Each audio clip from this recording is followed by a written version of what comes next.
అందరికీ నమస్కారం. ప్రతి నెల గ్రహస్థితులు మారిపోతూ ఉంటాయి. అలాగే కొందరికి మంచి ఫలితాలు ఉంటాయి, కొందరికి చెడు ఫలితాలు ఉంటాయి. మరి మే నెలలో ఎలాంటి గ్రహస్థితులు ఉన్నాయి, వాటి ఫలితాలు ఎలా ఉన్నాయి, ఏ రాశి వాళ్ళకి ఎక్కువ కలిసి వస్తుంది, ఏ రాశి వాళ్ళు ఎలాంటి పరిహారాలు చేయాలి అనేది మనకి తెలియజేయడానికి ప్రముఖ జ్యోతిష్య ఆధ్యాత్మికవేత్త భార్గవి బోధరాజు గారు మనతో పాటు ఉన్నారు. ఆవిడని అడిగి మరిన్ని విషయాలు తెలుసుకుందాం. అమ్మ నమస్కారం. నమస్తే అండి.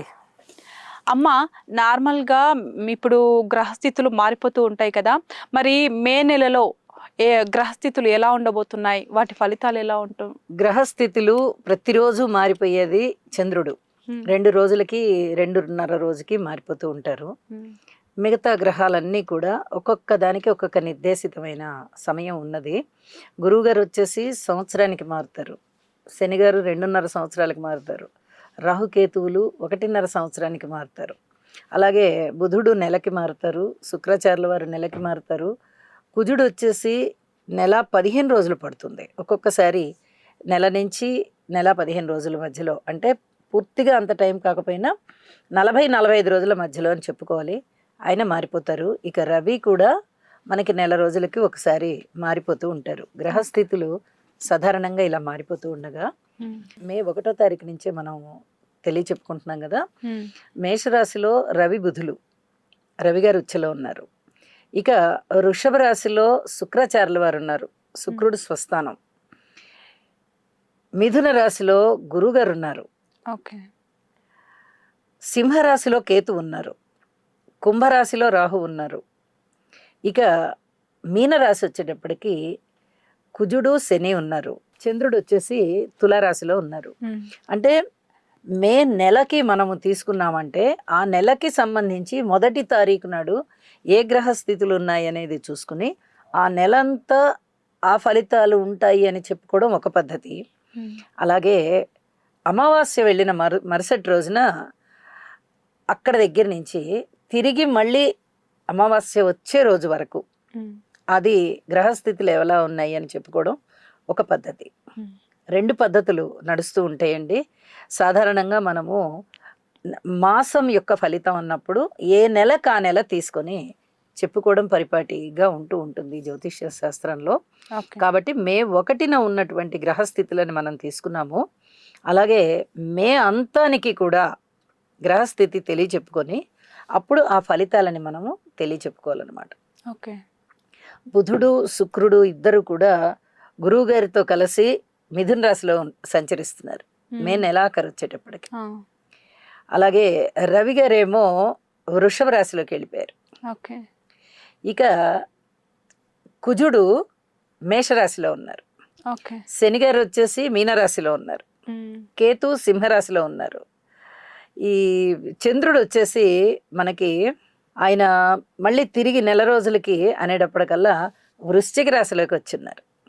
పెద్దగా మార్పు లేదు, చంద్రుడి మార్పు ఒక్క రాశి మారినట్టుగా ఉంటుంది నెలకి మళ్ళీ. అలాగే రాహు గారు కుంభరాశిలో ఉన్నారు, శని గారు ఒక్కరే మీనరాశిలో ఉన్నారు. ఈ నెల మొత్తం గ్రహస్థితులు నెల ప్రారంభంలో ఈ విధంగా ఉండగా మాసాంతంలో ఇప్పుడు చెప్పుకున్న విధంగా ఉన్నాయి. అమ్మ, మరి ఇప్పుడు మే మాసంలో ఏ రాశి వాళ్ళకి బాగా కలిసి వచ్చే సూచనలు ఉన్నాయి? మే నెల మేషరాశి వారికి పూర్తి జాగ్రత్తలు తీసుకోవాల్సిందే. వాళ్ళకి లాభస్థానం చాలా బాగుంది రాహు గారి యొక్క సంచారంతో. అలాగే ద్వితీయ స్థానం కూడా చాలా చాలా బాగుంది. ఈ నెల ప్రారంభంలోనే వాళ్ళకి చాలా అద్భుతమైన ఫలితాలు ఉంటాయి. కాకపోతే వారికి ఈ ఏలినాటి శని జరుగుతుంది, శని గారి బలము లేదు, శని కుజుల కలయిక వల్ల కూడా చాలా ప్రాబ్లమ్స్ ఉంటూ ఉంటాయి. అది వ్యయ స్థానంలోనే జరుగుతుంది, అది కొంచెం ఇబ్బంది పెడుతోంది.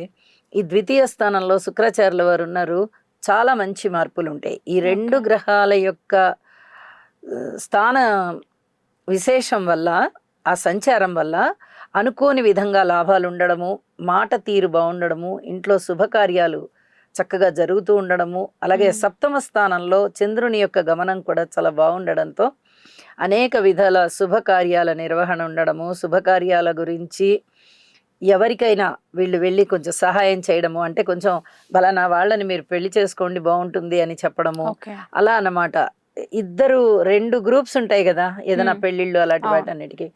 అలాంటి వాళ్ళని సంయమనం చేసి ఎటువంటి మాట తేడాలు రాకుండా వాళ్ళందరినీ సమన్వయపరచడము, ఇలాంటివన్నీ కూడా చాలా బాగా చేయగలుగుతారు. ఓకే. మృష్టాన్న భోజనాలు చేస్తుంటారు, వినోద కాలక్షేపాలు బాగుంటాయి. ఉమ్. ఇవన్నీ కూడా చాలా బాగుంటాయి. జాగ్రత్తలు తీసుకునే విషయంలో కూడా చాలా జాగ్రత్తలు తీసుకోవాలి ఓకే. ఈ రాశి వారికి. ఎందుకంటే గురుగారి బలం లేదు, కేతు బలం లేదు, ఉమ్. శనిగారి బలం లేదు, పైగా రాశిలోనే ఉచ్చరవి ఉన్నారు. అది కొంచెం సంతాన రీత్యా సంతృప్తి ఇచ్చినప్పటికీ కూడా ఆరోగ్య రీత్యా అంత బాగుండదు. ఓకే. అలాగే శని కుజుల యొక్క కలయిక కూడా వ్యయస్థానంలో జరుగుతోంది కాబట్టి ఈ వ్యయస్థాన శని గారు ఎక్కువగా స్థాన చలనాన్ని ఇచ్చేస్తారు. ఓకే. వ్యయ ప్రయాసలకి ఓర్చి వీళ్ళు ధనము ఖర్చు పెట్టాలి, శారీరక శ్రమ పడుతూ ఉండాలి. ఉమ్. అలాగే ఒక స్థానం నుంచి ఇంకో స్థానానికి తరచుగా వెళ్ళి వస్తూ ఉండడం, ఆ ప్రదేశాలకి వెళ్ళి వస్తూ ఉండడం, ఇలాంటివన్నీ కూడా చాలా శారీరకపరమైన శ్రమకి లోను చేయడము, ఇలాంటివన్నీ ఉంటూ ఉంటాయి.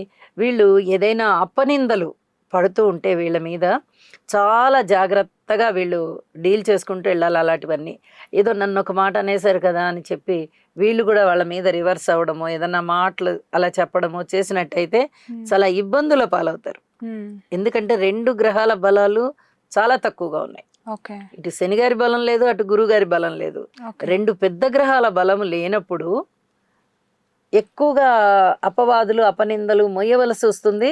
ఉమ్. వాటికి ఏదైనా జవాబు చెప్పాలన్నా కూడా కష్టమే అవుతుంది. అవును. కాబట్టి అతి జాగ్రత్తగా ఉండాలి. సంతాన విషయంలో కానీ, అన్నదమ్ముల సహాయ సహకారాల విషయంలో కానీ, కోర్టు విషయాల్లో కానీ, ఉమ్. విద్యకి సంబంధించిన విషయాల్లో కానీ, స్థిరచరాస్తుల వృద్ధి విషయంలో కానీ, మీరు ఏ విషయమైనా తీసుకోండి, ఓకే. జాగ్రత్త జాగ్రత్త జాగ్రత్త. ఓకే. ఇలాంటి పరిస్థితులు. మరి ధనము విషయంలో కొంచెం లాభకరంగా ఎక్కడెక్కడి నుంచి అన్నా ధనము రావాలంటే రావడము, కాస్త మాట పలుకుబడి ఉమ్. వీరు ఉపయోగించుకొని ఏదైనా పనులు చేయించుకోవడం, అలాంటి వాటి విషయాలలో బాగుంటుంది. అమ్మ, మరి ఇప్పుడు ఉద్యోగ రంగంలో కానీ, ఆరోగ్యపరంగా కానీ, డబ్బు విషయంలో కానీ ఆ, ఎక్కువ ప్రభావం చూపేది ఏ నెలలో? మే నెలలోనే. మే ఓకే. నెలలోనే కదా మనం ఈ గ్రహాల స్థితులన్నీ చెప్పుకుంటున్నాము. ఉమ్. ఫలానా నెల బాగుంటుంది అని చెప్పడానికి ఉండదు. ఓకే. ఫలానా గ్రహం బాగుంది అంటే ఫలానా స్థానానికి సంబంధించి ఆ రాశిలో మంచి సంచారం జరుగుతోంది గ్రహం అనుకుంటే చాలా మంచి ఫలితాలు ఉంటాయి. ఓకే. ఈ ఒక పక్క ఏలినాటి శని జరుగుతోంది, ఇంకొక పక్క గురు బలము లేదు. ఉమ్. అలాంటప్పుడు చాలా మంచి జరగడానికి అవకాశాలు లేవు. ఓకే. కాబట్టి జాగ్రత్త. అమ్మ, ఇప్పుడు మే నెల వచ్చేసింది కదా, ఫస్ట్ మనం మేషరాశి వాళ్ళ గురించి మాట్లాడుకుంటే ఆ మేషరాశి వాళ్ళకి మే నెల ఎలా ఉండబోతుంది అంటారు? మేషరాశి వాళ్ళు ప్రతి విషయంలోనూ జాగ్రత్తగా ఉండాలి, సంయమనం పాటించాలి, ఆరోగ్యాన్ని గురించి శ్రద్ధ తీసుకోవాలి, ఔషధ సేవ ఉంటుంది. ఉద్యోగ విషయంలో కూడా చాలా చాలా జాగ్రత్తలు తీసుకోవాలి, వ్యయ ప్రయాసలకి ఓర్వాలి, ఇలాంటివన్నీ కూడా ఉన్నాయండి. ఈ వీరికి ఈ నెల మొత్తం జాగ్రత్తగా ఉండాల్సిన పరిస్థితి.